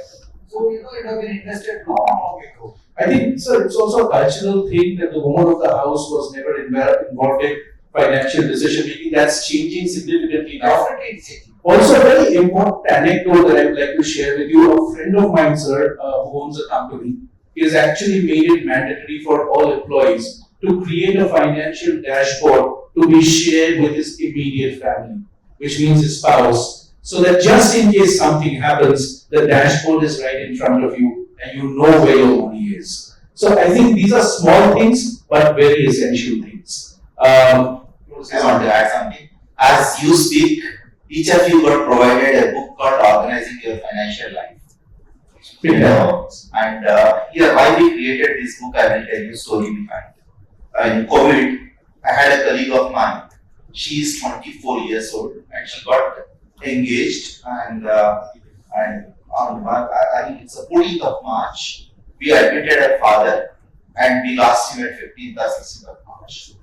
18th of March, her mother admitted. By 30th of March was the wedding to happen. And the mother has died on 20th of March. And the uncle who is taking care of other things, even she lost her. And imagine a situation, and both the parents were the tech guys, and entire thing was there on the mobile, and we can't even take where the investments are available. And asset rich, cash poor, first thing that happened. Second, she was undergoing emotional pain. Third, fortunately, her mother-in-law was very nice. And 30th, she took her to the church and the wedding has happened. And the fiancé later struggled for at least 1 year to get the things where they are. How many things we have missed, we don't know. And why this pain? We are having ordered money and it's our assets. We can't pass on the mess to our next generation. We can pass on the assets to the next generation. What you can do is instead of keeping the soft copies, go back home. This is one book which gives who is your financial advisor, where you have invested your money, what is your land records, how is your life insurance policy, your motor insurance policy, everything you can record. You need to take little time. If it is an income tax returns, we will go and file, and because it comes from the return, and you have to. But here, this is a small thing. Can't you take care for yourself? Second part, when he said about the will, when you are writing will, you get your purpose of life very different. Some of us got a purpose to live, and that is a purpose. And somebody thinks after retirement, I write the will. Honestly, friends, the day you got employment, you need to write your will, and you can change every year. Doesn't matter. And we don't know when the death happens, and the day it happens, we can happily live and keep that will. And WILL before writing is wish I live longer, but I should write the will. I can't live longer. And ensure this organizing financial life. This is a book we designed after my colleague lost her entire family members, and we will improvise it. And there's a soft copy available, PDF editable you can download, and even will template is available on the website. Simple will, you can create it, but don't neglect it. First thing, as he rightly put it, is go back tonight and check your nominations in your provident fund, nominations on your everything what you have. I lost my mother, way back, but till COVID, her name was appearing in my provident fund. I never changed it to my spouse. Imagine if I was not there, then getting that money from EPFO would have become a big, losing somebody's first pay and getting back your money is the biggest second pay. Let us not get into that pay. Sorry, I took more time. No, this is a very important thing. And please do go to their website and download all those documents, which I think are very essential for you. Let me come to you, Mr. Narayanan. There is a difference for sure between financial planning and investing. So, how do you differentiate? Financial planning and investment planning are, very, very close to each other. But the starting point is financial planning. First of all, we should know where we are. What is the starting point? Whether I have money in my bank, whether I have money in fixed deposit, whether I have money in mutual funds, whether I have money in shares, whether I have land, what do I have today? So the starting point for financial planning is where do I stand first? Then I start my planning, like Mr. Rao was saying. Create an emergency fund. That is the starting point of the financial planning. Whether it is 30,000 rupees per month or 40,000 rupees per month, at least 5 months of my expenses should be provided in an emergency fund, in a liquid fund or a fixed deposit. That is the starting point. Don't look at returning that. Just keep that money so that in case of emergency, you can fall back on that. That is the second point in that. Then you start building your goals, financial goals. We talk about so many things. We talk about marriage, we talk about children, we talk about education of children, we talk about purchase of 2-wheeler, 4-wheeler, house property, retirement. So many things. These are all part of the financial planning and the goals. Then how to convert them into investments. That's where the investment planning comes. That takes over. So there you employ, whether it is an SIP mode or lump sum mode, how to do it. So these two are merged. Ultimately, you have investment planning done with the help of a coach or a good advisor, so that your life is secure. There nowadays, every financial advisor tells you about this nomination and writing about the will and everything. Completely, they are doing everything for you. So all these things are part of the investment planning, and regular monitoring of investment planning is required. Financial planning can be done only once, and you make a goal and leave it. But investment planning, you have to monitor how things are working, whether it is working to your advantage, not your advantage, whether it is going the right direction. I can't just say I started 3,000 rupees for retirement planning and pull it out after 3 months. I have to wait for the retirement things to happen. So these are the subtle difference between these two. Absolutely. I just want to add one more thing. Even before the emergency fund, I think the financial planning starts with the first of all ensuring the uncertainties. So it starts with the healthcare plan and the term insurance, and then comes emergency fund, then comes other planning. So it's very essential and key that we should have these two insurance. Every household should have these two insurance. Right, so we have spoken about this, that we should have open and regular family conversations, and this is something that we must sort of inculcate in the way we plan our finances. One final question before we get into the questions that have come from our fabulous audience. There is almost this fear of missing out among people who see their friends as making a lot of money from the markets. And suddenly, you see that you possibly could have made a lot of money. Now, you haven't, and then you do irrational things. What should you tell yourself, just in case somebody else around you, a friend around you has made a lot of money and you haven't? It's natural, it's human instinct to feel like that. Basic thing is, we should know who we are and what is our limit. I cannot compare myself with Mr. Nalapan and say that he has got a BMW car and I try to buy a BMW car just because he has made some money in the stocks. It's not possible at all. So we should know where we stand. Like what you said, if you have missed out, it is missed out. There has been a humble beginning now. Let us take things forward slowly but steadily. That is to be the right approach. The peer comparison is also killing people. They are leveraging on their assets. They are trying to borrow money, personal loans, and then they are killing themselves. You have seen so many stories of IT employees killing themselves, jumping to the second floor or third floor. Why it is happening? Because they are not able to pay back their loans. Why they are getting 5 lakhs, 10 lakhs. Every now and then we get a call saying that I am giving you a loan, top up loan, this loan, that loan. You must resist from taking loan. Never borrow, never lend unless absolutely essential. This is part of your fiscal discipline. I think Mr. Rao touched upon this point in his presentation on how you should be judicious about taking loans. Loans are available in different forms, but how you should be judicious about it. Yes, sir. See, one more reason why all these things happen, suicides or other things happen, is also the new set of people who have come into the markets. They have never faced failures in the past. I mean, the people who have entered the market in 90s and 2000 know they have faced failures. Now today the problem is, most of them, many of them started trading in derivatives. That's very, very dangerous, futures and options. So that takes a longer time to understand. You should have understood the product very well, and you should have the deep pockets, and you should have that, various other skill sets needed for them, mindset needed for them. So the trading in derivatives is very, very dangerous for the retail investor and small investors. Right, so we'll come to your questions now. Thank you, gentlemen, for giving us such wonderful insights. This has been a really enlightening conversation. And thank you for being with us, patiently listening to all the conversation, all the takeaways, key takeaways that have come from this conversation. Now, I'll take a few questions. I don't know whether we'll have time to take all the questions, but let me take some of them. Thank you so much. Or we can take all the questions and give quick answers. Yeah. Okay, so we'll do a rapid fire with all the questions here, like they do in a quiz. So let me come to it. Any of you could take this.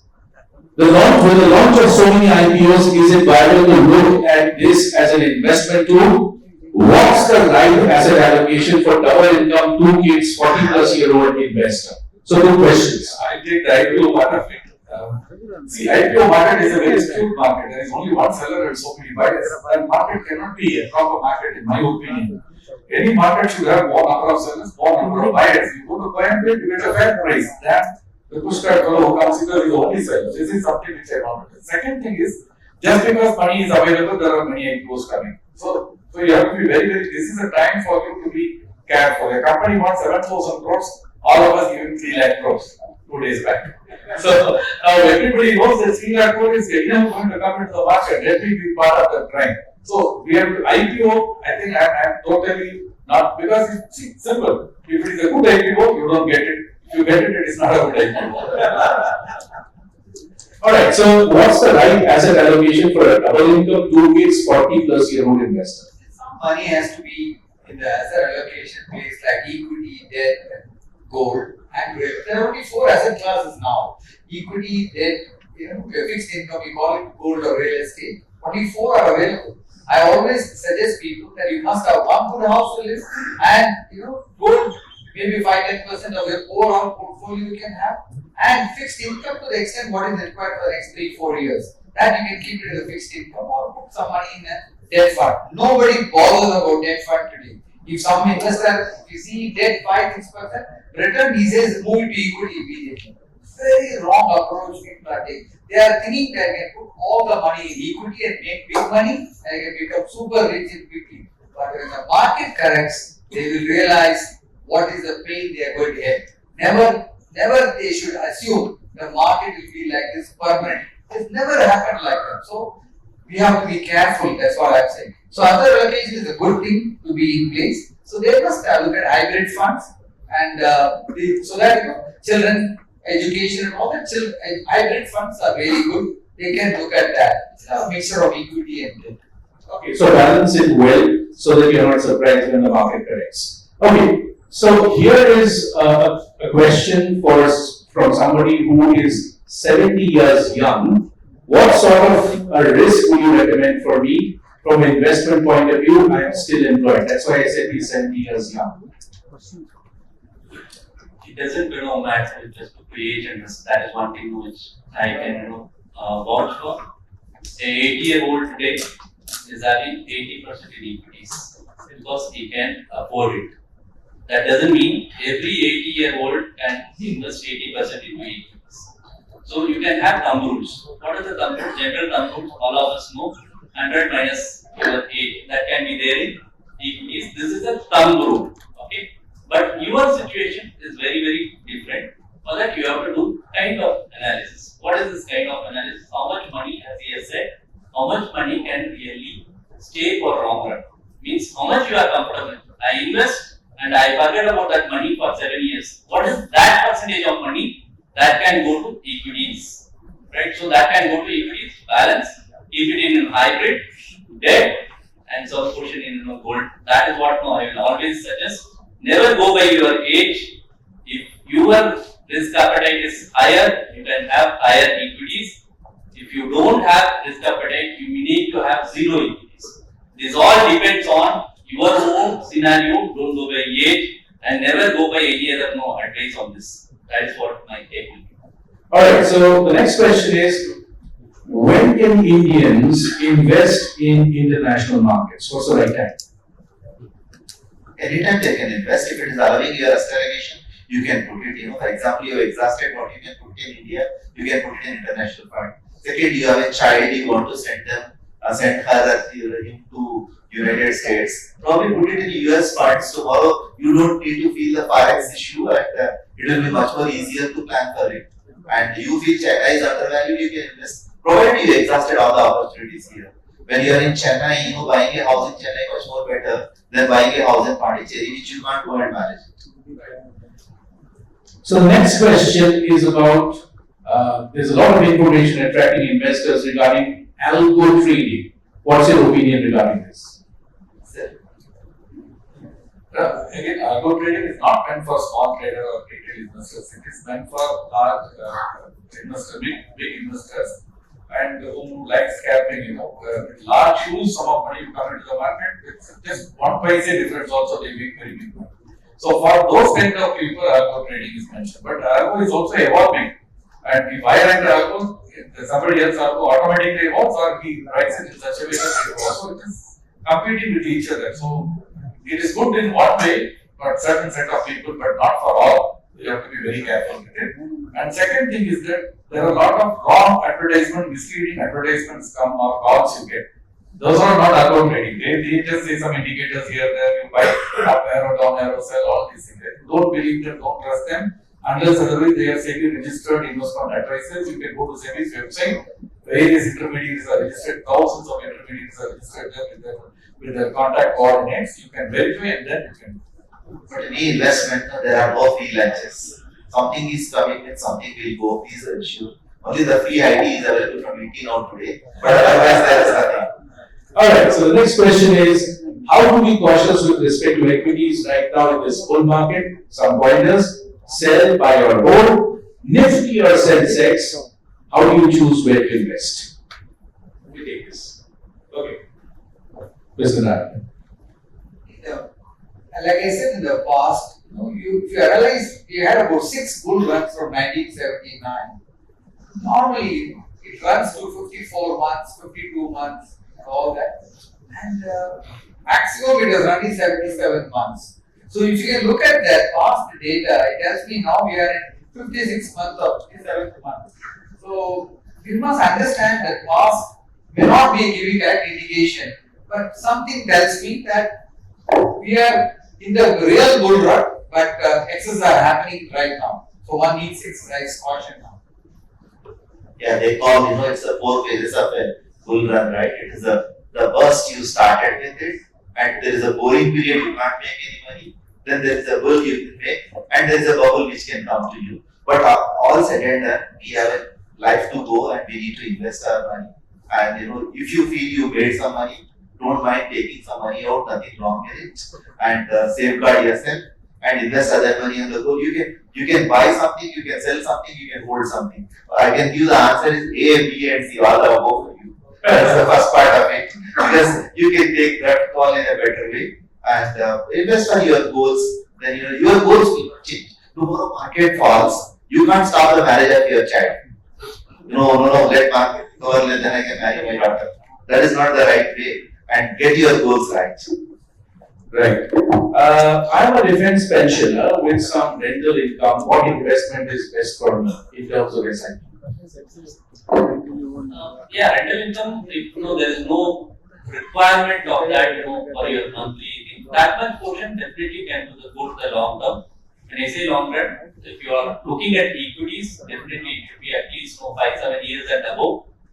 Look at that time horizon whether you can stay invested comfortably with that time horizon. That money can be stay invested.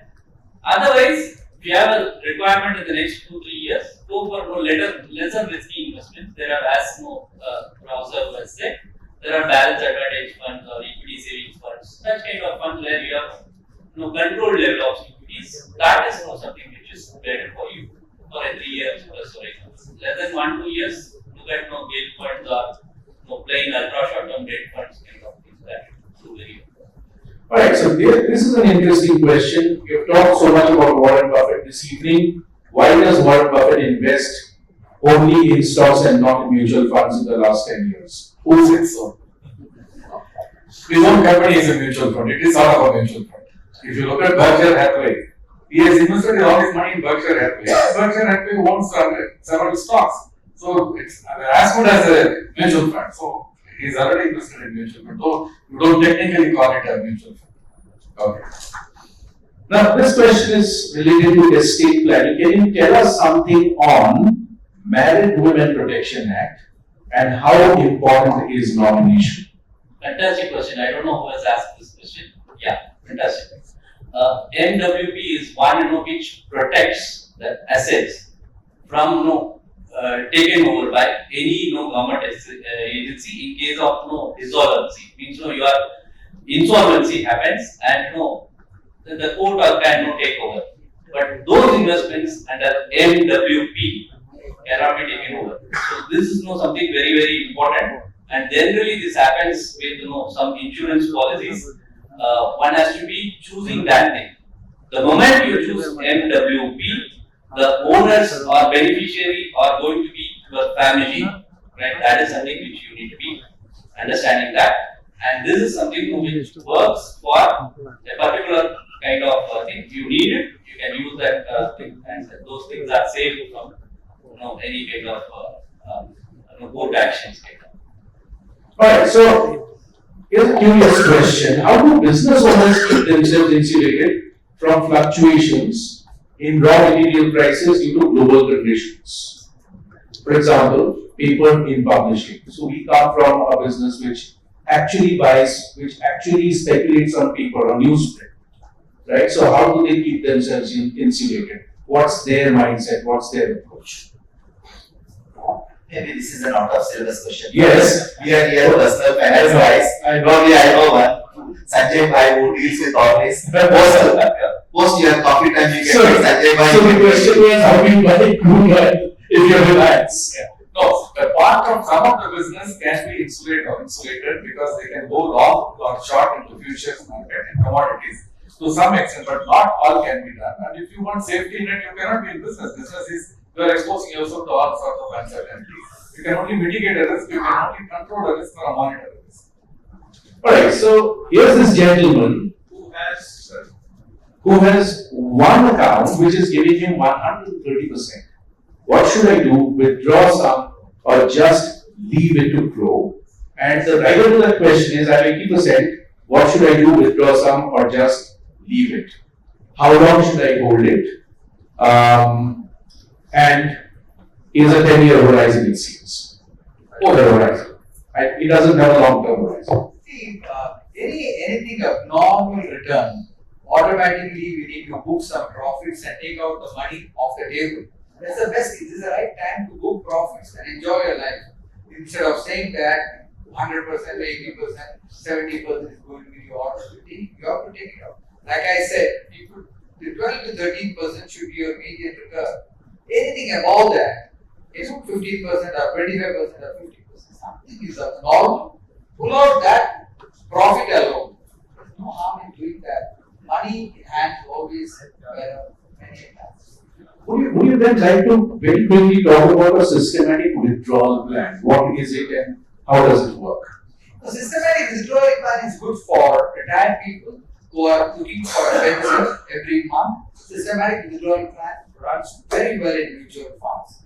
In fact, all the people who are having retirement corpus, they generally put the money in a good fund, in a hybrid fund, and then pull out money on a monthly basis. Say, suppose you're having about 1 crore rupees in the retirement corpus. You can look at 60,000 rupees monthly pension on first of every month. In 6 months, you can have a cooling period, or 9 months, you can have a cooling period.